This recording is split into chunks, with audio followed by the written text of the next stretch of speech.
Project management में हम लोग प्रोजेक्ट सिलेक्शन की बात कर रहे हैं। जैसे मैंने कल भी आपको एग्जांपल दिया था कि अंबानी जी अगर प्रोजेक्ट कहीं लगाना चाह रहे हैं तो कैसे वो सिलेक्ट करेंगे, how will select the project, कहाँ पे लगाना है, क्या करना है, नहीं करना है। और ये एक बहुत ही महत्वपूर्ण सब्जेक्ट है। मैं पहले भी आपको बताता आ रहा हूं कि ये बहुत ही महत्वपूर्ण सब्जेक्ट है। The decision of the project is the main thing for to get a success in the life और सक्सेस इन द बिजनेस।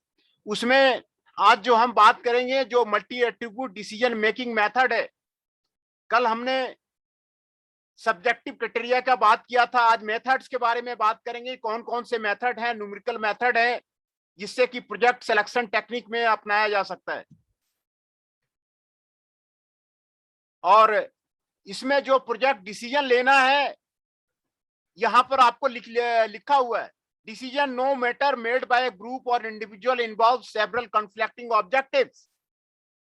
जब भी आप डिसीजन लेंगे बहुत सारे कॉन्फ्लिक्टिंग ऑब्जेक्टिव्स होते हैं। आपको कॉस्ट को मिनिमाइज करना है, कॉस्ट को मिनिमाइज करना है, साथ साथ में क्वालिटी को भी देना है, क्वालिटी के साथ साथ में आपको डिलीवरी को भी जो है ऑन टाइम डिलीवरी को भी आपको रखना है। ये सारे कस्टमर को भी सेटिस्फाई करना है, वेंडर को भी सेटिस्फाई करना है। तो ये कॉन्फ्लिक्टिंग ऑब्जेक्टिव्स हैं, मेनी ऑब्जेक्टिव्स आर देयर। और इसके बीच में आपको प्रोजेक्ट का सिलेक्शन का आपको डिसीजन लेना है। यो आपको यहाँ पर आपको पहला लाइन में आपको लिखा हुआ है, no matter bed by group. आप एक ग्रुप का डिसीजन कुछ और होता है, इंडिविजुअल पर्सन का डिसीजन कुछ और होता है। तो प्रोजेक्ट में आपको डिसीजन, आपको जो जो जो आपको डिसीजन मेथोडोलॉजी है वो डिसीजन मेथोडोलॉजी के बारे में हम लोग बात करेंगे। The real world problems have to be solve optically according to criteria the by the decision maker और द ऑप्टिमल आइडियल सॉल्यूशन। तो इसीलिए जो रियल वर्ल्ड में आपको जो डिसीजन बनाते हैं और जो प्रोजेक्ट का सिलेक्शन करेंगे उसमें ऑप्टिमल सॉल्यूशन लाना जरूरी है, आइडियल सॉल्यूशन लाना जरूरी है। ऑप्टिमम गेन कब होता है, ऑप्टिमम प्रॉफिट कब आ रहा है, हमको कब से कब जो है मैक्सिमम प्रॉफिट मिलेगा, ये आपको ऑप्टिमम सॉल्यूशन लाना जरूरी है किसी भी डिसीजन लेने के लिए, है ना। तो decision making is A study of the identifying and choosing alternatives to find the best good optimal solution. Choosing the alternatives is the one of the most important criteria for the project selection. कौन सा alternative, कई alternatives होते हैं। हम लोगों ने अभी तक जो बात कर रहे थे अब कई अल्टरनेटिव्स के बारे में बात कर रहे थे, प्रोजेक्ट को आइडेंटिफाई करने के बारे में ही बात कर रहे थे। उसमें आपको बेस्ट और गुड ऑप्टिमल सॉल्यूशन फैक्टर्स आपको सेलेक्ट करना है, which is the best, which is the good, which is the most optimal solution for the decision making of the project. कैसे जो है अंबानी जी जो है ऑप्टिमल सॉल्यूशन को पकड़ेंगे, ये यहां पर आपको डिसीजन का दिया हुआ है। Considering the decision making expectation, आपको डिसीजन मेकिंग एक्सपेक्टेशंस का उसके बारे में आपको यहां पर आपको दिया हुआ है। Decision environment is the collection of the information, information gather कीजिए, इंफॉर्मेशन इज द पावर।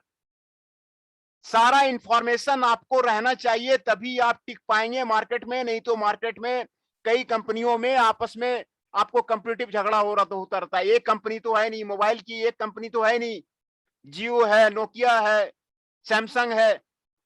आपको आपको इंफॉर्मेशन सही आना चाहिए, सही गैदर इंफॉर्मेशन आना चाहिए। अगर सही इंफॉर्मेशन नहीं मिल रहा ना तो आपका जो है प्रोजेक्ट आपका धाराशायी हो जाएगा। कई मार्केट में कई प्लेयर्स होते हैं,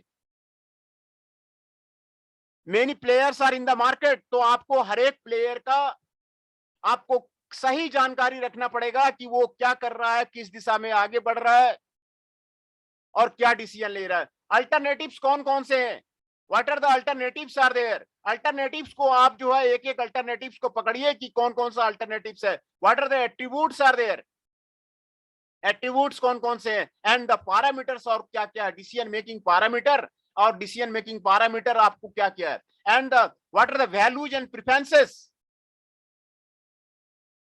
प्रेफरेंसेस आपको इंपॉर्टेंट है, किस क्राइटेरिया को ज्यादा प्रेफरेंस दे रहे हैं उसके लिए हम लोग वेट डिसाइड करते हैं, स्केल बनाते हैं, 1 to 10 का स्केल बनाते हैं, 1 to 10 का वेट बनाते हैं कि इसको वेट दिया जाए, इसको स्केल दिया जाए, इसको इसको कौन से क्राइटेरिया को ज्यादा स्केल दिया जाए, ज्यादा वेट दिया जाए। ये प्रेफरेंसेस आपको देना, आपको डिसीजन मेकिंग में आपको जरूरी है। तो यहाँ पर देखिए आपको स्पष्ट लिखा हुआ है, एक तो आपको करेक्ट इंफॉर्मेशन मिलना चाहिए सारी कंपनियों का। आप अगर बिहार में कोई प्रोजेक्ट लगाना चाह रहे हैं तो बिहार के सारे कंपनियों का इंफॉर्मेशन आपके पास रहना चाहिए, जितने अल्टरनेटिव्स हैं उसको आपको रहना चाहिए, एट्रीब्यूट्स आपको रहना चाहिए, पैरामीटर्स आपको रहना चाहिए, और जो प्रेफरेंसेस है उसको आपको रहना चाहिए, तभी आप डिसीजन ले पाएंगे, नहीं तो आपका डिसीजन फेल हो जाएगा, आपका प्रोजेक्ट जो है वो फेल हो जाएगा, है ना। With the multiplicity of the criteria set for the judging the alternatives को जज करने का पावर होना चाहिए। Many alternatives are with you, alternatives को आप जो है चेक कीजिए कि कौन कौन से अल्टरनेटिव्स हैं। Decision making is the most difficult point, देखिए यहां पर साफ लिखा हुआ है, किसी डिसीजन पे पहुंचना बहुत ही डिफिकल्ट पॉइंट है। Decision making is a difficult point, बहुत सारे यहाँ पे आपको अल्टरनेटिव्स हैं, बहुत सारे एट्रीब्यूट्स हैं, बहुत सारे पैरामीटर्स हैं, बहुत सारे वैल्यू है, बहुत सारे प्रेफरेंसेस हैं, बहुत सारे इंफॉर्मेशन है। Hence the decision making is a very difficult situation, और उसमें आपको काफी आपको दिक्कत महसूस होगी। Multi criteria decision making methods gain from due to the need of to have a formalized method to assist decision making situation involved in the multi criteria। सान ETL का जो रिसर्च पेपर है 2012 में उन्होंने जो रिसर्च लिखा है, उन्होंने उसका जो पेपर है उसमें उन्होंने साफ बताया हुआ है।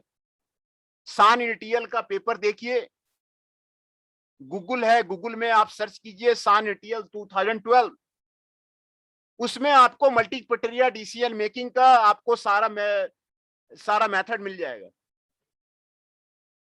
मल्टी क्राइटेरिया डिसीजन मेकिंग के बारे में आपको सारा मेथड मिल जाएगा। और दूसरा पेपर है आपको वोंग ईटीएल 2010, यहां पर आपको दिया हुआ है वोंग ईटीएल 2010। वोंग ईटीएल 2010 का पेपर गूगल में आप सर्च कीजिए, गूगल में आपको सर्च करने के बाद multi attribute decision making methods का सारा टेक्निक, सारा आपको प्रोसेस आपको जो है मिल जाएगा, है ना। एक तो मैंने आपको सान ईटीएल का बताया, सान ईटीएल का जो है आप पेपर चेक कीजिए, check the paper of the San ETL. दूसरा वोंग ईटीएल का पेपर चेक कीजिए, Wong ETL 2010 multi attribute decision making method project selection का आपको सारे इंफॉर्मेशन आपको इसमें आपको मिल जाएंगे। ये दो पेपर मैंने आपको अभी बताया, है ना। तो वोंग ईटीएल कहते हैं कि multi attribute decision making methods are designed for the selecting the discrete alternatives। selecting the discrete alternatives को select करने के लिए आपको कहते हैं on for addressing the complex problem। complex problem को वो डील कर सकता है, featuring the high uncertainty रहता है प्रोजेक्ट डिसीजन मेकिंग में, उसको वो डील कर सकता है। ये आपको वोंग ईटीएल 2000 वोंग साहब कहते हैं कि भाई आप अनसर्टेनिटी को डील कर सकते हैं, कन्फ्लिक्टिंग ऑब्जेक्टिव्स को डील कर सकते हैं, different forms of the data and information को आप जो है वहां पे डील कर सकते हैं, different forms of the data और इंफॉर्मेशन को डील कर सकते हैं, मल्टीपल इंटरेस्ट को डील कर सकते हैं, perspective and account for the complex and the evolving the biophysical and socio economic system, इसको आप डील कर सकते हैं। आप वोंग ईटीएल 2010 का पेपर गूगल में डाल के आप सर्च कीजिए, आपको सारी इंफॉर्मेशन आपको मिल जाएगा। देखिए प्रोजेक्ट सिलेक्शन के कई मेथड्स हैं, यहां पर आपको सभी मेथड्स का आपको नाम यहां पर बताया हुआ है। पहला है simple additive waiting SAW, number 1 project selection method simple additive waiting SAW। दूसरा है वेटेड प्रोडक्ट मेथड। क्या मतलब होता है सर SAW का? क्या कहना चाह रहे हैं? SAW का क्या मतलब सर? सिंपल एडिटिव वेटिंग, है ना। सिंपल, इसमें सिंपल तरीके से वेट दिया जाता है, इसको यहाँ पर आपको सिंपल एडिटिव वेटिंग का हम लोग यहाँ पर आपको यहाँ पे दिया हुआ है, आपको यहाँ पर देखिए यहाँ पे सिंपल एडिटिव वेटिंग मेथोडोलॉजी को बताया हुआ है, जिसको फिशबर्न ने 1967 में आपको दिया हुआ है। और ये मेथोडोलॉजी आपको यहाँ पर आपको डिस्क्राइब किया हुआ है, ये आपको फॉर्मूला है ना। इसमें वेट दिया जाता है और वे हर एक क्राइटेरिया को वेट दिया जाता है। कौन सा क्राइटेरिया है, क्राइटेरिया को वेट दिया जाता है और उसके बाद जो है आपको स्कोर निकाला जाता है। स्कोर निकाल करके फिर अल्टरनेटिव्स को वो उसको कर लेते हैं, है ना, है ना। ये आपको सिंपल रिलेटिव वेटिंग है।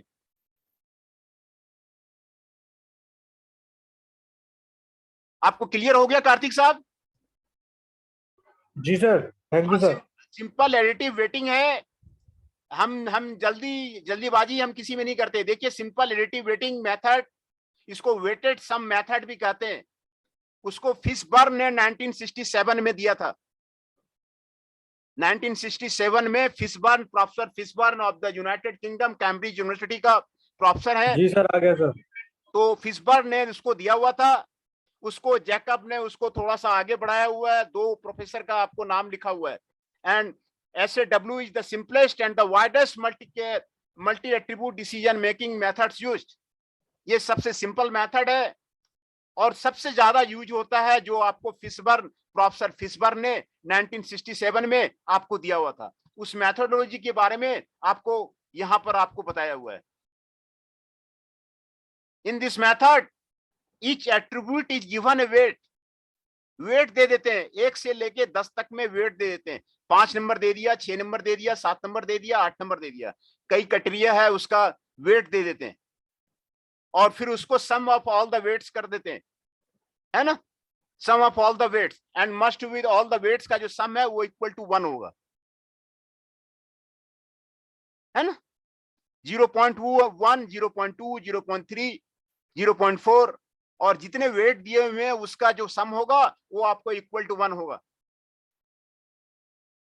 है ना। Each alternative is assessed with regard to the regard to every attribute. सारा अल्टरनेटिव को आपको सभी एट्रीब्यूट से आपको डिसाइड करते हैं। The overall composite score of the alternative with the M criteria is given. PI का मतलब है, PJ का मतलब है J equal to 1, J equal to 1 to N, WJ, MIJ और M, where WIJ represents the weight of the criteria, है ना। W1 equal to 0.2, W2 equal to 0.4, W3 equal to 0.6 और उसका सम जो होगा इक्वल टू 1 होगा। And MIJ represents the measure of the criteria. MIJ represents the measures of the criteria and M represents the number of the criteria। कितने criteria हैं? कोई भी company को खोलने के लिए अंबानी साहब वो डिसाइड करते हैं कि कौन कौन से फैक्टर्स हैं जो है उसको खोलने के लिए, कहां पर खोलना है ना। वो आपको नंबर ऑफ क्राइटेरिया बोल रहा है, वो नंबर ऑफ क्राइटेरिया बोलता है। दूसरा measures of the criteria, MIJ is the measures of the criteria, है ना। और इसी तरह अंबानी साहब जो डिसीजन लेते हैं वो इसी तरह डिसीजन लेते हैं। PI पहले उन्होंने निकाला, फिर यहाँ पर उसने वेट दिया और उससे जो है उनको पता लग जाता है कि कहां पर प्रोजेक्ट को खोलना है, कौन सा प्रोजेक्ट को अडॉप्ट करना है। मार्केट में कई प्रोजेक्ट लॉन्च किए जा सकते हैं, कई कंपनियां बनाए सकती है, कई चीजों के ये किया सकते हैं। उसके बाद वो डिसीजन लेते हैं कि भाई प्रॉफिट किस में ज्यादा है और फिर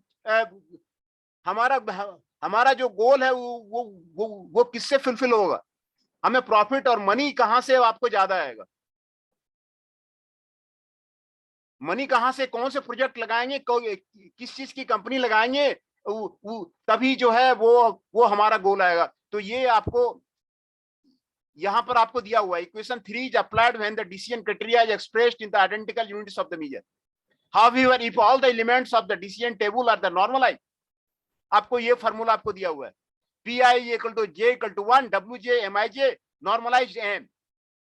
MIJ normalized represents the normalized value of the MIJ। The attributes of the criteria can be beneficial or the non-beneficial। कौन सा बेनिफिशियल है, कौन सा नॉन बेनिफिशियल है, ये आपको निकालना होगा। कौन सा क्राइटेरिया आपको बेनिफिशियल है, कौन सा क्राइटेरिया आपको नॉन बेनिफिशियल है। The normalised value of the objectives attributes for a beneficial attributes are calculated by this. ये फार्मूला आपको दिया हुआ है ना। MIJK equal to MIJ by I, where MIJK is the measure of attribute of the kth alternative, and MIJL is the highest measure of the attributes of the out of the all alternatives. जो normalized value है for the non-beneficial attributes are calculated by this formula. Rao and 2007 का paper देख सकते हैं, उसमें आपको ये आपको निकाला हुआ है राव 2007 में. इन सिंपल रियलिटी में हाँ क्या कह रहे सर? अटेंडेंस हो गई, ये पूछ रहा हूँ. नहीं अटेंडेंस ले रहे हैं, पहले अटेंडेंस ही ले रहे हैं आपको.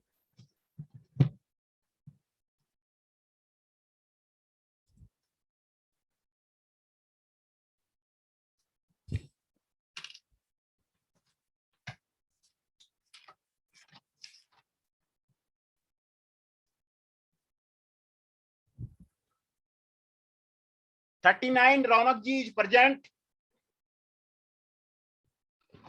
Yes, sir. Akash Pawar ji 3 is present. Chandan Shah ji 8 is present. Gaurav Kumar ji 16 is present. Hriday Parashar ji 19 is present.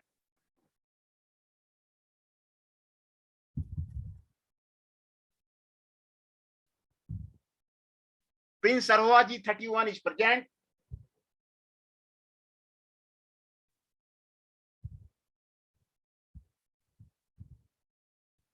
Rahul ji 32 is present. Rishabh Nayak ji 54 is present.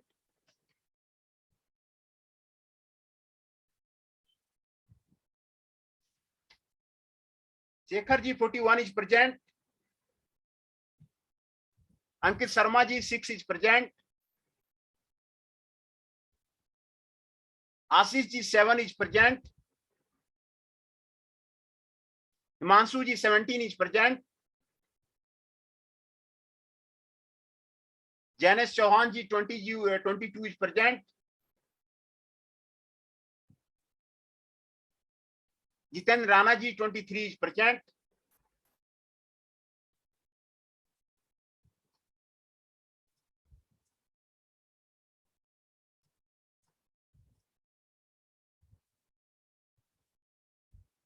मैं आपका अटेंडेंस फिर से आपको बता देता हूं. 18 ME 39 Raunak Kumar ji is present. Akash Pawar ji 18 ME 03 is present. Chandan Shah ji 18 ME 08 is present. Gaurav Kumar ji 18 ME 016 is present. Hriday Parashar ji 18 ME 19 is present. Prince Saroha ji 31 is present. Rahul ji 18 ME 32 is present. Rishabh Nayak ji 19 ME 54L is present. Shekhar Kumar ji 041 is present. Ankit Sharma ji 18 ME 006 is present. Ashish ji 007 is present. Himanshu ji 18 ME 017 is present. Jainesh Chauhan ji 022 is present. Jitendra Rana ji 18 ME 023 is present. ये सारे हमारे present हैं. और हम लोग जो technique बता रहे थे आपको, हम क्रिटिकल टेक्निक बता रहे थे कि कैसे जो है हमारे अंबानी साहब डिसीजन लेते हैं कि कहां पर कौन सा प्रोजेक्ट लगाना है. तो ये स्ट्रेंथ है आपका दिया हुआ है SAW टेक्निक का. देखिए स्ट्रेंथ आपको बताया जा रहा है. Simple additive weighting technique offers the ease of use for the calculation. ये आसानी से कैलकुलेट किया जा सकता है. हम जो बोल रहे हैं आपको 2-3 क्राइटेरिया को बोल रहे हैं, प्राइस को बोल रहे हैं, क्वालिटी को बोल रहे हैं, डिलीवरी को बोल रहे हैं, ट्रांसपोर्टेशन को बोल रहे हैं, कस्टमर सेटिस्फेक्शन को बोल रहे हैं, लेकिन रियल लाइफ में कई क्राइटेरिया होते हैं आपको. तो इस मेथड से आपको कैलकुलेशन करना आपको आसान है ना. The normalized data allow for the comparison across the many different criteria. ये method allow for the comparison for the across the many different criteria में आप इसको यूज कर सकते हैं. It has ability to compensate among criteria. It has the ability to compensate among the criteria, एक criteria को दूसरे क्राइटेरिया से ये कंपनसेट कर सकता है। It does not require complex computer program, ये आपको बहुत ही इंपॉर्टेंट लिखा हुआ है।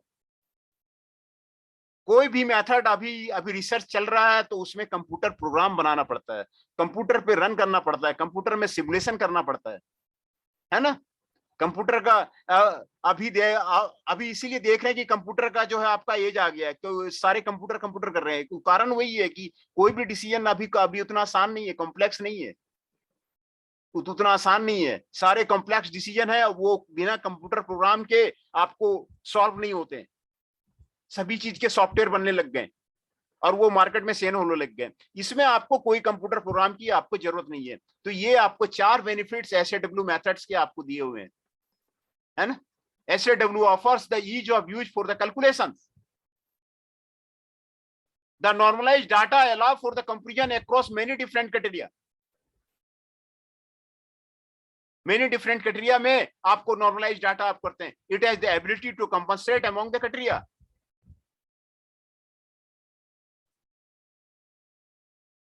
It does not require complex computer program, ये आपको कॉम्प्लेक्स कंप्यूटर प्रोग्राम पे आपको जोर नहीं देता है। ये आपको SAW टेक्निक था जो मैंने आपको यहाँ पर आपको बताया। SAW टेक्निक का कई एडवांटेजेस हैं जो आपको यहाँ पर मैं आपको टेक्निक्स की बात कर रहा था। तो ये सिंपल एडिटिव वेटिंग SAW है ना। सिंपल एडिटिव एक भी मेथड से आपको अगर आ गया ठीक ढंग से तो आप जो है प्रोजेक्ट को आप जो है डिसीजन ले सकते हैं, प्रोजेक्ट का डिसीजन आप कर सकते हैं, कहां पर प्रोजेक्ट लगाना है, क्या करना है। तो ये आप डिसीजन ये इसमें कॉन्फ्लिक्टिंग ऑब्जेक्टिव्स होता है। कोई भी आप जब प्रोजेक्ट बनाते हैं तो उसका कॉन्फ्लिक्टिंग कई ऑब्जेक्टिव्स होते हैं। किसी का एम कुछ रहता है। कंपनी में पार्टनरशिप की कंपनी है ना, तो उसमें झगड़ा होना निश्चित है। अगर एक मालिक नहीं है ना तो उसमें झगड़ा होना निश्चित है। अगर राम बोलता है कि हम ये करेंगे तो श्याम बोलेगा मैं ये करूंगा, अब मोहन बोलेगा ये करूंगा। उसका ऑब्जेक्टिव मैच नहीं करता है, ऑब्जेक्टिव मैच नहीं करता है उसमें। तो ये कॉन्फ्लिक्टिव ऑब्जेक्टिव में आपको डिसीजन लेना आपको इंपॉर्टेंट, आपको multi attribute decision making method से ही होगा। इसीलिए पार्टनरशिप का जो जितने जी प्रोजेक्ट है ना वो आपको चलते नहीं है, फेल हो जाते हैं। कारण वही है, किसी का मोटो कुछ है, किसी का मोटो कुछ है, वो आपस में झगड़ा होता रहता है। तो ये कॉन्फ्लिक्टिंग ऑब्जेक्टिव्स कभी जो है सक्सेस नहीं होता है अगर पार्टनरशिप का फर्म है। The real world problems have to be solve optimally according to criteria by decision maker of the optimal situation. Optimal situation आपको निकालना ही पड़ेगा। ऑप्टिमल आइडियल सॉल्यूशन कहां पर है ये आपको सर्च करना पड़ेगा। जितने भी सॉफ्टवेयर बने हुए हैं वो ऑप्टिमल सॉल्यूशन को सर्च करते हैं, आइडियल सॉल्यूशन को सर्च करते हैं कि ऑप्टिमल सॉल्यूशन क्या है, आइडियल सॉल्यूशन क्या है ना। तो decision making is the study of the identifying and choosing the alternative to find the best and good optimal solution. हमारे प्रोजेक्ट मैनेजमेंट का पढ़ने का मतलब ही यही है कि हमारा जो सिलेक्शन है ऑप्टिमल सॉल्यूशन हमको बेटर मिले, जो आपका सॉल्यूशन है वो आपको अच्छा सॉल्यूशन मिले, बेस्ट सॉल्यूशन मिले। जितने भी फैक्टर्स हैं based on the factor considering the decision making expectation, factors को आप जो भी है उसको आपको डिसाइड किए considering the decision making expectation, है ना। ये जो है आपको डिसीजन मेकिंग एक्सपेक्टेशंस क्या क्या है उसको पहले आप डिसाइड कीजिए। कंपनी का गोल क्या क्या है वो आप डिसाइड कीजिए, और उसके बाद जो है एक भी मेथोडोलॉजी, कई मेथोडोलॉजी मैं यहां पर आपको बता रहा हूं। यहां पर आपको सिंपल एडिटिव मेथोडोलॉजी बता रहा हूं, वेटेड प्रोडक्ट मेथड बता रहा हूं, एनालिटिकल हायरार्की प्रोसेस बहुत खूबसूरत प्रोसेस है। वो एक प्रोफेसर सेठी वो भारत का ही प्रोफेसर है जो अमेरिका में रहते हैं, उन्होंने दिया हुआ है। एनालिटिकल हायरार्की प्रोसेस बहुत खूबसूरत प्रोसेस है। एनालिटिकल नेटवर्क प्रोसेस आपको प्रोफेसर सेठी का दिया हुआ है जो अमेरिका में रहते हैं, भारत ओरिजिन के हैं। तो ये जो मेथड है आपको कोई एक भी मेथड आप लगा लीजिए और उसमें आपको प्रोजेक्ट सिलेक्शन का आपको टेक्निक उसमें आपको पता चल जाएगा। टॉपसिस है, ग्राफ थ्योरेटिक का अप्रोच है, इलेक्ट्रा है, तो आपको एक मेथड ये, दो मेथड ये, तीन मेथड ये, चार मेथड ये, पांच मेथड ये, छह मेथड और सात मेथड। सात मेथड का आपको नाम दिया हुआ है। प्रोजेक्ट सिलेक्शन कैसे करेंगे? प्रोजेक्ट सिलेक्शन में आपको डिटेल से पढ़ना है। सो प्रोफेसर शान का पेपर आप जो है गूगल में सर्च करिए, आप वहां पे आपको डिटेल से आपको मिल जाएगा मल्टी क्राइटेरिया डिसीजन मेकिंग का। प्रोफेसर वांग का आप 2010 का आप उनका पेपर जो है आप सर्च कीजिए, वो आपको हेल्प करेगा, है ना। तो जो डिसीजन मेकिंग प्रोसेस है ना, उसमें 5 मेन स्टेप्स होते हैं। These are the 5 main steps which are given here. 5 steps आपको दिए, यहां पर आपको दिखाया जा रहा है। डिफाइनिंग द प्रॉब्लम को पहले डिफाइन कीजिए। What is the problem that you want to solve? कौन सा प्रॉब्लम है और उसको आपको सॉल्व करना है। Defining the problem. Assigning the criteria weights, this is the most important thing. कौन सा क्राइटेरिया को कितना वेट आप देंगे, आप कैसे वेट देंगे, ये आपको मोस्ट इंपॉर्टेंट थिंग है। किसको आप ज्यादा प्रेफरेंस देना चाह रहे हैं, किस क्राइटेरिया को। कोई आदमी अगर ग्रुप में आपको डिसीजन लेना है ना, तो कोई बोलेगा कि नहीं ये ज्यादा इंपॉर्टेंट है, कोई बोलेगा ये ज्यादा इंपॉर्टेंट है। Assigning the criteria weights is the most important thing in the decision making process. Then evaluation matrix कीजिए। Selection of the appropriate method, मैंने 7 मेथड आपको यहां पर आपको बताया। 7 मेथड में से आप एक बेस्ट मेथड, एप्रोप्रिएट मेथड को आप सिलेक्ट कीजिए। देन रैंकिंग द अल्टरनेटिव्स, जितने भी अल्टरनेटिव्स आपके पास हैं आप उसको जो है रैंक कीजिए, अल्टरनेटिव्स को रैंक कीजिए, है ना। ये 5 स्टेप्स आपको डिसीजन मेकिंग प्रोसेस में किसी भी तरह का आपको डिसीजन लेना है। मैं सिर्फ प्रोजेक्ट सिलेक्शन की बात नहीं कर रहा। ये जो आपको जो डिसीजन मेकिंग प्रोसेस है ना, आपके लाइफ में कहीं भी किसी चीज का डिसीजन लेना है, किसी काम के लिए डिसीजन लेना है, तो ये 5 आपको स्टेप्स आपको यहां पर आपको बताया हुआ है। ये बिल्कुल गुरु मंत्र है। ये 5 स्टेप्स आपके हैं और 5 स्टेप से आपके लाइफ के प्रॉब्लम जो है आपके सॉल्व होते हैं। Define the problem, assign the criteria weights, evaluation matrix बनाइए, selection of the appropriate methods and ranking of the alternatives। ये आप कीजिए इसमें, है ना। ये 5 आपको मेन स्टेप्स बताया हुआ है डिसीजन मेकिंग का।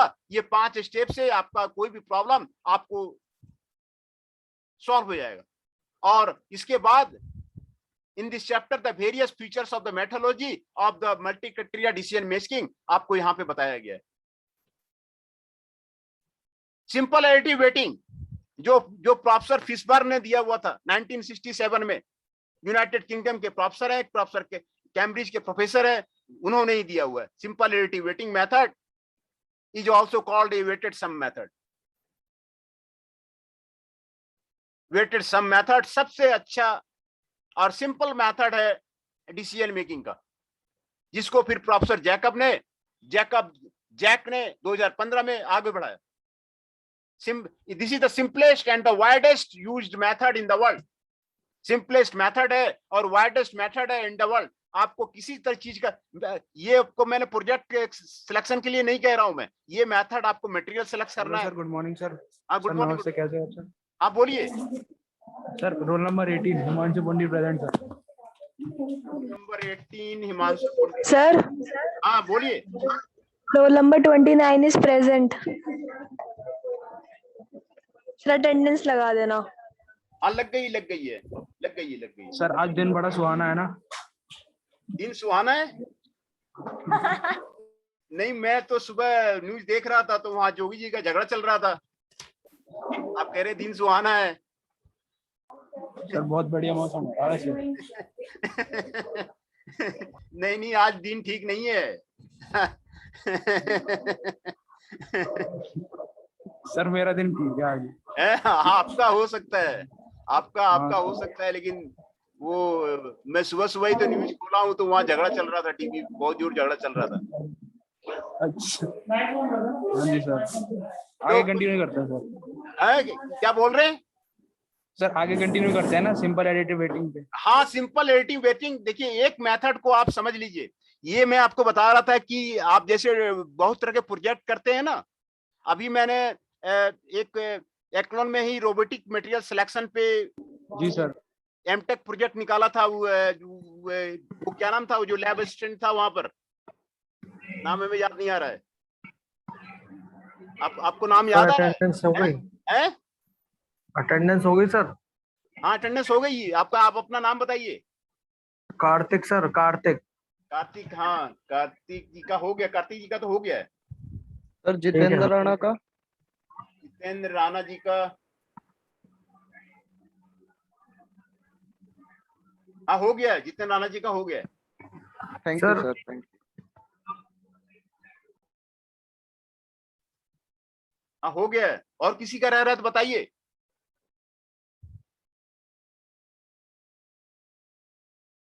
तो ये जो मेथोडोलॉजी मैं बता रहा था, अभी रोबोटिक आर्म बनाने के लिए जो मटेरियल लगता है, रोबोटिक आर्म मटेरियल को उसके सिलेक्शन के लिए उन्होंने एएचपी को यूज किया हुआ था। यहाँ पर जो मैं आपको मेथड बता रहा था ना, ये एनालिटिकल हायरार्की प्रोसेस, इसी प्रोसेस को उन्होंने यूज किया था अपने थीसिस में। एमटेक का प्रोजेक्ट उन्होंने जो है यहाँ से कंप्लीट किया है। आपको एक्लोन से ही कंप्लीट करा हुआ है। उन्होंने एनालिटिकल हायरार्की प्रोसेस लगाया हुआ था।